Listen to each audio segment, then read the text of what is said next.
Well, Jeff Goodman is being held hostage in Chicago, as you can tell by the lights. Very sketchy situation. Bob Ryan is scanning his draft information as we speak. We got a lot to get to today. We have to tell you that this edition of Ryan Goodman Podcast is brought to you by LinkedIn Talent Solutions. LinkedIn Jobs helps you find the people you want to interview faster and for free. Okay, the big surprise last night, Jeff Goodman. This is your time of year. With the number one pick. And I guess it was a well-kept secret that Paolo Banchero was going to go number one. Very well kept. It was crazy. I mean, the crazier part, even Woj got it wrong.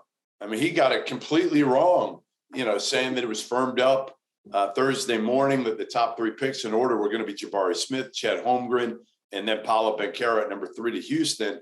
And it flipped the odds because the odds somebody knew something in Vegas. Obviously, it was leaked out there to some big money bettors. I don't know if they were leaning on Jeff Weltman, the GM at Orlando or something, and he gave away the info. But it went from where Jabari was the heavy favorite to then all of a sudden Paolo made up ground, and then Paolo became the heavy favorite overnight, Wednesday night, and then when Woj tweeted it out, it flipped back, and Jabari was the heavy favorite again. And then draft time comes, and Jeff Weltman, who keeps things, the top two GMs keep things very, very close to the vest, right? Weltman in Orlando and Sam Presti, Massachusetts' own, who we'll get into here for what I thought was an atrocious draft for Oklahoma City. They keep things very, very close to the vest. And it was the right pick. It was the right pick for Orlando because if they had drafted Jabari Smith, who I think fits today's game maybe a little bit better, I don't know if they would have gotten better immediately. But by getting Paolo, they're better immediately because they don't have anybody like him, and there's very few players like him in the NBA. Jabari Smith is similar to Jonathan Isaac, who they drafted a few years ago, Orlando, and he's been hurt and hasn't really been able to play a whole lot. But they're similar in what they do, where Paolo just impacts the game because of his strength, his agility, his size. He can just do everything out there. So I like the pick for Orlando. I think it was the right one.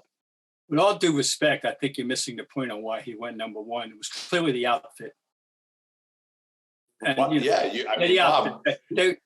you in that outfit. They want to sell the outfit to the fans in Orlando and the female fans particularly. All right, all kidding aside, I have a question about him. And I'm completely, you're being interviewed by me now. I'm telling you right now, because I don't know. What am I missing with him? Why do I have a gut feeling he's got a low motor? Why do I think he's a glider? And I don't trust gliders. He's not a glider, but you just expect him when you look at his body to be a killer. And he can be at times, but he's still young. He's got a lot of shit to him. He's a Seattle kid. Most Seattle kids are tough. Like, that is the one thing when you think about Seattle, kids coming out of Seattle, and that, I watched him play in a game, O'Day a couple of years ago. Mm-hmm. And actually, the coolest part of it was I got there late, right when the game was starting. And I was standing outside with a Seattle legend, Jamal Crawford, and neither one of us could get in the building. We couldn't get in until halftime. And the coolest part was, most guys, Jamal Crawford, again, a legend in Seattle hoops, and he didn't complain 1 minute. I'm like, well, if he's not complaining to get in the building, I certainly can't complain. So we literally missed the first half because Jamal Crawford, and I have so much respect for Jamal now. But anyway, we go in there, and I had already seen Paolo play numerous times for USA Basketball in Colorado Springs, so I knew what I was getting myself into. The dude didn't show everything he could do at Duke, and it's hard to. That's great to know because you see Duke a lot. And in fact, I was there for their opener in New York at the Coaches Classic on November 4th. Yep. So I saw him right away and was ready to get blown away. He doesn't blow you away. At least I haven't seen it. I waited all year. Look at him again, because you look at him, Bob, and you're like expecting he's a man-child in how he looks. Now, that's going to be the beauty in the NBA is physically he's going to be able to impose his will on guys that are 10 years older than him. He's not going to wear down. Jabari Smith's got to gain weight. Chet's got to gain a ton of weight, and we don't know if that's going to happen. Paolo was the safest pick for Orlando, and also the pick that, again, he can help winning immediately. They will go from a team, he'll win Rookie of the Year next year. How's that? He'll win Rookie of the Year. He may not be the best player in 8 years. Maybe Jabari or Chet catch him, but you got to win soon if you're Orlando. And I think that's what Paolo allows them to do. All right, let's get to I'm sorry, Bob, did you have something else to say? Well, just to say that you mentioned the guy that to me is the most intriguing player in the draft in my memory. I can't remember because there never been anything like Chet Holmgren, and not in our time. Not anybody's time. 7 feet tall, doesn't even weigh 200 pounds. Now I know how skillful he is. I've seen it, but it is just so hard for me to project him into the league, even the way the league is going, knowing that he won't have to worry about posting up. Right. He'll never have to worry about that. But still, that body, I just can't. We haven't seen this at that side. We when I saw Brandon Ingram at 6'6", I said that's the skinniest good player I've seen in 40 years since there was a guy named Al Tucker with the Bullets in the early 70s who wasn't that good, but he was the standard by which all skinny guys will be judged forever and ever. And Brandon Ingram has the skinniest calves of any good player I've ever seen. Now comes this guy, got the skinniest everything, and I just I can't wait. He's scary, Bob. He's scary in a lot of ways. Again, it's like if you're Sam Presti, you're damned if you do, damned if you don't. Well, what about Presti, Jeff? What about OKC? Because they picked up 3 players in the first round, and you're not happy with what they did. I'm not, because I think, again, you rolled the dice on Chet. That's fair. That's fair. At number 2, you want to do that. You're a small market team. I understand. Well, then you roll the dice. You have number 12, and you take at 12, they took Jalen Williams from Santa Clara. Jalen Williams. Yeah, they took the first Jalen Williams. Then they ended up taking the second Jalen Williams from Arkansas at 34. Maybe Sam didn't realize maybe thought he took the wrong one or something. Who knows? But you take Jalen Williams from Santa Clara at 12, who's shot up the boards, and he's a late bloomer. He grew about 7-8 inches in high school. Good player, but again, comes from the WCC. It's going to take time, likely. Right, it's going to take some time for him, and then you trade some of your first round picks, your equity that you built up, and you draft the kid Ousmane Dieng from France, and he's a ways away and not a shooter. Sam Presti, he drafts like he's got a lifetime contract. It's like at some point you got to win games, Sam. Like you were good a few years ago. Now you're going to be in constant rebuilding mode. You took a kid, Pukalewski, or whatever the hell his name was last year, that was like 170 pounds. By the time you win, Shai Gilgeous-Alexander is going to say, I want out. We've sucked for too long. I'm out of here. So I just think he's going about it the whole wrong way. And to me, again, you might have some good young players, but in 2028, you might be good when Sam Presti is back teaching at Emerson College. Strong words. What about Jabari Smith? Now, he fell to number 3. Of course, he had the classic quotes after the night that he has a chip on his shoulder. He has something to prove. Oh, boo-hoo. He went 3 instead of 1. I feel so bad for him. Yeah. He's with the Rockets. What's his future like? I'm with you. Yeah, I like him a lot. Again, I think he could be the best of the 3. But I think at the end of the day, the more I give it serious thought, I think he's the one I would have taken 3rd, because you want to look at him and say Jason Tatum, right? That's kind of how you want to look. Well, I felt like Jason had a much better, even at the same stage, even if we didn't see it as much. But if you remember the ACC tournament at Duke and that team, it was hard for Jason because it was Grayson Allen and Luke Kennard's team until the end. And then it was Jason Tatum in the ACC tournament. You saw what he could do off the bounce and all that. I just haven't seen, like, Jabari's a good player, but I haven't seen that explosiveness, that ability to put it on the floor and get to the basket. We've seen the shot and we've seen the length, but that's what he kind of vaulted up the boards with. And if he's not, to me, the Kevin Durant, and I don't know if Bill has said it last night, but I've heard him say it before, the comparison to Kevin Durant. It's ridiculous to me. The most apt comparison for Jabari Smith is Rashard Lewis. That's the best comparison to me for Jabari Smith. Rashard Lewis, when he was averaging 20, in Seattle and shooting 39, 40% from three, that's who I think Jabari Smith will be. I'll tell you, a guy like, I'm not saying he didn't go in the right place. He very well may have gone exactly where he was projected to go. But he caught my eye, and that was Mark Williams. Yes, love it. Yeah. This is Robert Williams III's heir, frankly, I think. And you know what? He'll show up on time right away. Yeah, he won't be a Time Lord. Nope, I mean, I think he's a growth stock for sure, don't you? Yep. And at 15, that's a pretty good haul for Charlotte. And he doesn't have to travel far. He can walk there, if he wants to. So that's nice. But he caught my eye. I have a question for you. If you tell me, I started reading a lot in the New York papers prior to the draft because the Knicks had another bleeped up draft, I think. Don't you agree? Well, yes and no. So, obviously they were just trying to clear space to get Jalen Brunson. And if it works, that's fine, I guess. But, if you don't get Jalen Brunson. The Knicks traded with OKC. Yeah. Right. That's I'm just putting that out. They traded. They made the deal with OKC. And didn't come away. They came away empty-handed at the moment, for the most part. So, all right. Anyway, Dyson Daniels from the Ignite. Now, there was a lot. He vaulted up pretty high, I thought, and he went exactly. He went number 8 to New Orleans. But I know I was reading about him in New York papers because the Knicks supposedly had them on the list. Anyway, have you ever laid eyes on this young man? Yeah, I've seen him, not in person, but I've seen him on tape plenty. Yep. He can really, really guard. Turned him into a point guard this year from Australia. Tough kid, not a great shooter. But you know what? In New Orleans right now, if you have Ingram and you have CJ McCollum, and I love their second-round pick of EJ Lidell. Love it, love it, love it.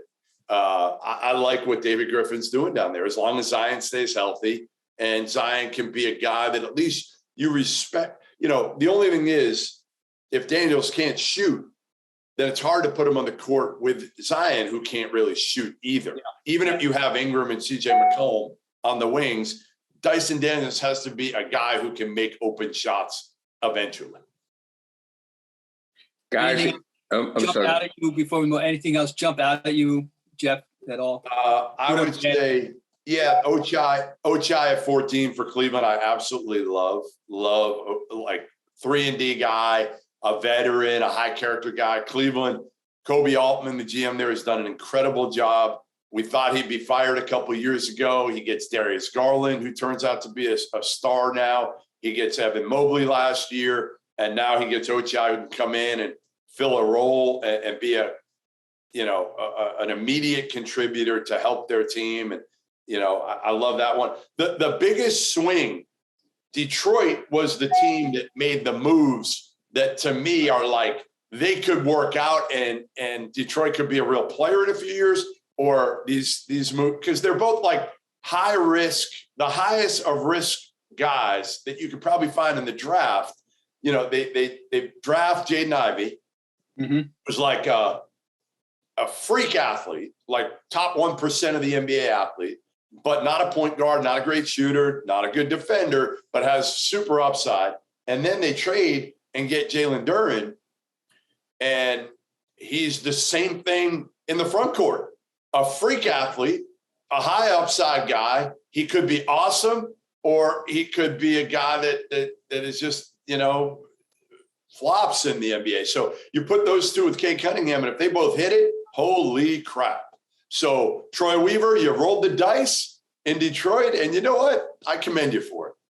One more question. Do you project Walker Kessler as being able to do in the NBA what he was able to do in the collegiate ranks? I do not. I'm not a big fan of big plotting white big men right now in the NBA. Even with this shot blocking ability that he I don't love it, because I don't love him being able to, like Mark Williams, I think can guard. Jalen Duren can guard. They're athletic enough to be able to guard and switch in the perimeter. Walker Kessler cannot. All right. Okay. All right, guys. Hey, what did you think? And I know you got to be careful on this because you get paid some money by ESPN. But I don't know if you watched. Did you watch the ESPN broadcast, the ABC broadcast? What did you watch last night? I watched ESPN. All right. So ABC, I didn't watch either. I watched a little bit of after we finished our deal on Stadium, but ABC had like Kevin Agandi, Stephen A, Jalen Rose, and Chene, and none of which watch any college basketball. So I thought that's a train wreck waiting to happen. Yep. And even ESPN's, I watched it at the end, like Kendrick Perkins, he doesn't watch any college. Like Billis does. So you have Billis for college. You have Perk. I love Malika. I think Malika is like the biggest star there is at ESPN right now. I think she's tremendous. But and Woj, like I don't know. I just feel like they need another guy who watches both college and NBA. She conducted herself very well, but I'm with you. Perk is a amusing amusing character. Yeah, but he doesn't know no business on that. He had no business on that on a draft night at all. Nope. That is, if they don't, they must be lacking in some deep depth if they have to turn to him. Billis, of course, belongs there. There's no question about that. All about entertainment. All about, geez, Jeff Goodman, a guy that knows pro and college. Who would that be?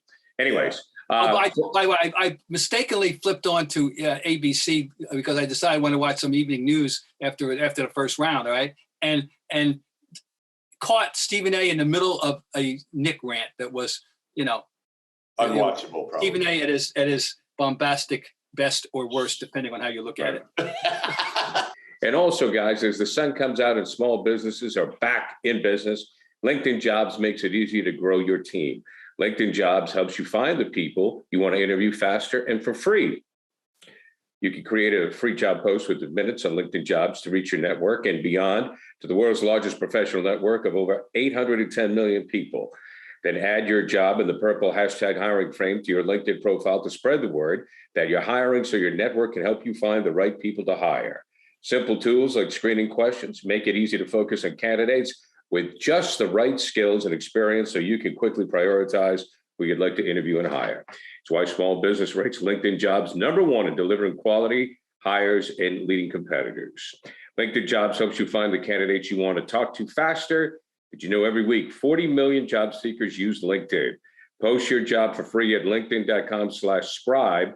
That's linkedin.com/scribe to post your job for free. Terms and conditions apply. Okay, so here's the drama regarding the Nets, excuse me. Kyrie may want a new contract, and since that may be the situation, Durant may want out of Brooklyn. If you're Brooklyn guys, do you want both of these jokers to leave? I'll start with you, Jeff. No, I don't want Kevin Durant to leave. No. Then you're building around Ben Simmons, who can't shoot the ball and refuses to shoot the ball. So no, I do everything in my power to keep Kevin Durant. And I think Kevin Durant has to understand at this point, you know what? He made a mistake. You left Steph and your team with Kyrie. Like it couldn't have been a worse decision for his career than what Kevin Durant made. And you know what? Be a big boy, own up to it, and move on and try to find somebody else. Try to find a different running mate.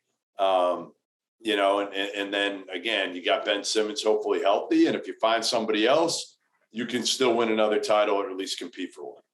I am totally bored with the Kyrie Irving. Bored. I'm tired of it. And I'll go back to what I said, and accurately, by the way, when he was with Boston.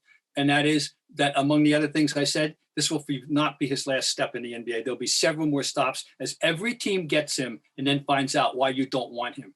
And that's that. As skilled as he is. And even last night, watching some highlights, and oh my God, I forgot, how he wills his way to the hoop as easily as any person his size ever has in the history of this game. I agree that.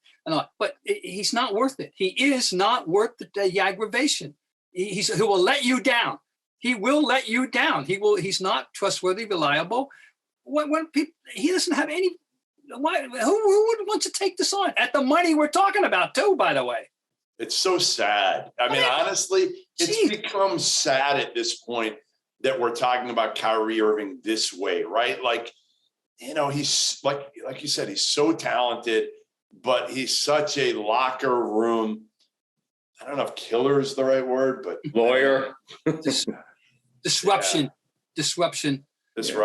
What he is. Well, I just don't know what Durant's thinking when he sits and he says, "Well, if Kyrie's not going to be here, I'm not going to be here."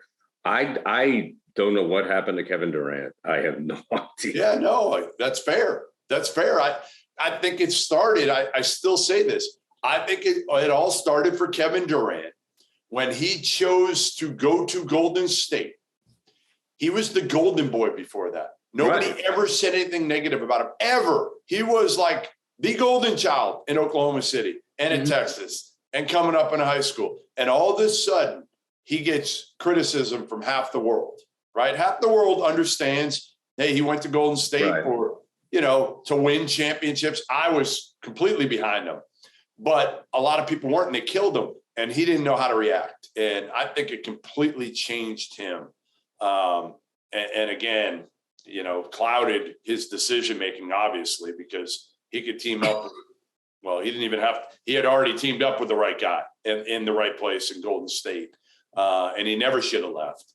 But if you were going to leave, you shouldn't have teamed up with Kyrie Irving. And sometimes that's a problem, right? You team up with your friends. No, don't team up with your friends. You team up with guys who can help you win titles. And Kyrie Irving, the interesting part will be tail between his legs.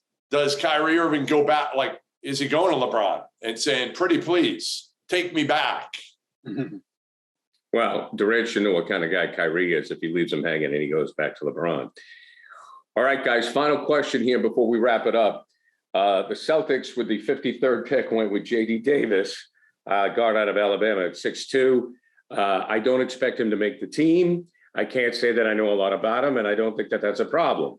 But it seems to me, Jeff, at this point, the draft is not a tool for the Celtics. No, this pick was I don't want to say throwaway pick, because he is super athletic. Like, he and Jaden Ivey are the two most athletic guys coming out of this draft, and Jalen Duren. Those three are the three most athletic dudes. He is a freak athlete. But he's not a point guard, and he's got point guard size. And he's not a two guard because he doesn't shoot it well enough, although at times he made some shots this year. He was streaky, but he's got a long way to go. Like, he is G League for probably a couple of years, and you hope maybe he turns into something. But, again, there's a reason he was picked in the 50s, and ultimately he's probably not a part of the future plans of the Boston Celtics anytime soon. And, Bob, we just hope that the Celtics continue to tweak in the offseason.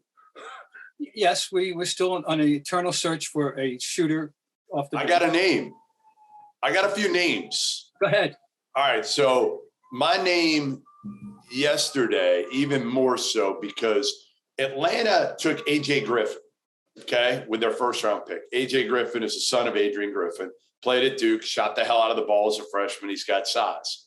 So is Kevin Huerter expendable? Mm-hmm. Kevin Huerter is a guy that's still got, I want to say, like 3 years left at about, $14 million a year. Is he expendable? And you've got this trade exception that you can deal if you're the Celtics and take on money without giving a whole lot back. Huerter would be ideal for this Celtics team. Ideal. I don't know if they have enough to get him. I don't know if he figures into Atlanta's plans now quite as much. Who knows? Yeah, but Huerter would be one.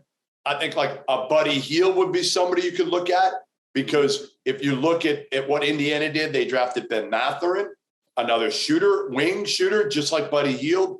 Buddy's making, I think, $18 million or somewhere around there. They've already got Tyrese Halliburton as well. So they're loaded with wing shooters. So Buddy Hield could be one you look at as well. Those are the types of guys that, if I'm Brad Stevens, I'm looking at bringing out. Well, you're absolutely right. And he finally admitted, I shouldn't say finally, he publicly admitted that is a quest, that he knows he needs that. And we've known that for 2 or 3 years, that they could use that. I used to say, who's the next Lou Williams when I was a pie in the sky, because Lou Williams very likely going to the Hall of Fame, by the way. People have to understand that. So anyway, that we're in agreement there. And thanks for those names. That's good.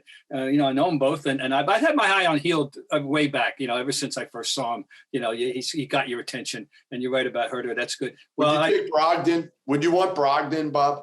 Well, I want him on my team just because, you talk about high character. You talk about, and also be good because it would give Grant Williams somebody to talk with that on his level, because I'm sure there are times when, they don't know what he's talking about. And so I know Malcolm would be like, that would get to hang out with. Shut up, Grant.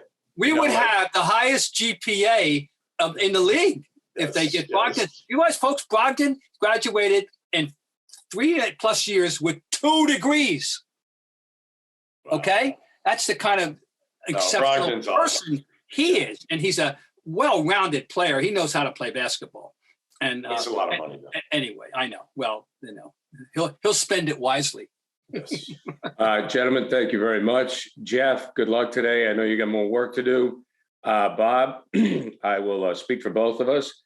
On days like today, thank God for Jeff Goodman. Oh, no question. No, absolutely no question. That's our man. That's our horse. All right, guys, next week. We'll see you later. Thanks, guys. Very good.